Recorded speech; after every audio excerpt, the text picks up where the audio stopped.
मिल्कीपुर पहुंचे आजाद समाज पार्टी के राष्ट्रीय अध्यक्ष चंद्रशेखर रावण आजाद समाज पार्टी से मिल्कीपुर उपचुनाव के प्रत्याशी सूरज चौधरी के लिए की जनसभा को संबोधित करते हुए कहा कि इतने सालों से मिल्कीपुर की जनता को ठगा जा रहा है। इस बार मुकाबला अमीरों से है, क्योंकि अभी भी इस विधानसभा में 60% मकान कच्चे हैं। क्या यहाँ इंसान नहीं रहते? आजादी के 75 साल बाद भी सरकारों ने इन गरीबों के बारे में नहीं सोचा। इसका मतलब यह उनके सच्चे नेता नहीं है। और कहा कि गरीबों का सच्चा नेता सूरज चौधरी है, जो चाहता है कि गरीबों को इन समस्याओं से छुटकारा मिले, लोगों को रोजगार मिले, यहाँ की गरीब जनता कहीं अन्य शहर की तरफ ना जाए। और कहा कि भारत एक ऐसा देश है, दुनिया में जानवर बिकते हैं मगर यहाँ इंसान बिकते हैं। प्रयागराज में हुई भगदड़ को लेकर कहा कि इसके लिए सरकार जिम्मेदार है और योगी जी को इस्तीफा दे देना चाहिए। देखिए पूरी खबर।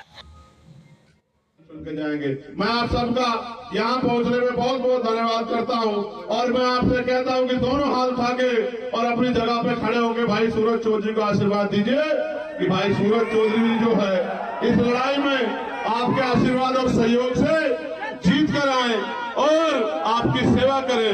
मैं धन्यवाद दूंगा भाई मानस राय जी का, मनोज चौधरी जी का, हमारे नेता राहुल भारती जी का, हमारे नेता देवेश कुमार पिंटो जी का, आशुतोष भारती जी का, मुनव्वर हुसैन जी का, अजय कुमार जी का, सुनील निषाद जी का, रुपेश राव जी का, ओम प्रकाश जी का, संजय। ये मिल्कीपुर का इंतजार हमें बहुत दिन से था कि मिल्कीपुर में जब चुनाव होगा तो हम लोग जो तैयारी हमारी है उसको दिखाएंगे।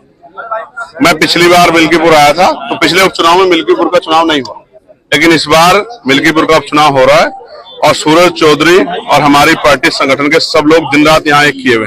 इस बार अमीरों का मुकाबला गरीबों से, तो गरीबों को तय करना है कि उनको अपना नेता कौन चाहिए। यहाँ तो बहुत सारे लोगों को पहले मौका मिल चुका, लेकिन मुझे बड़े दुख के साथ कहना पड़ेगा अभी भी इस विधानसभा में 60% मकान कच्चे। तो क्या यहाँ इंसान नहीं रहते? आजादी के 75 साल बाद भी अगर सरकारों ने इन गरीबों के बारे में नहीं सोचा तो इसका मतलब ये इनके सच्चे नेता नहीं है। इनका सच्चा नेता अगर कोई यहाँ है तो वो सूरज चौधरी है, जिसको इस बात की तकलीफ है, जो चाहता है कि इन गरीबों को इन समस्या से निजात मिले। यहाँ रोजगार की समस्या है, रोजगार के लिए दूसरे जिलों में जाना पड़ता है, कोई पूछने वाला नहीं है।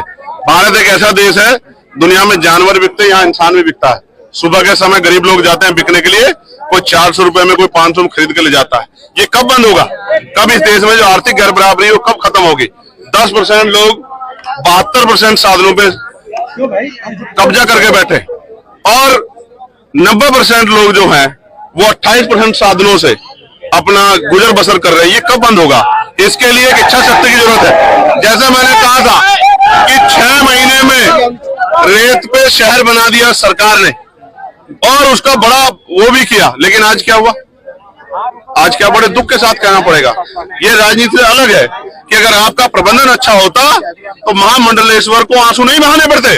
आज उन्होंने निकम्मा कहा सरकार को, इसलिए निकम्मा कहा क्योंकि आपने आस्था का इवेंट बना दिया।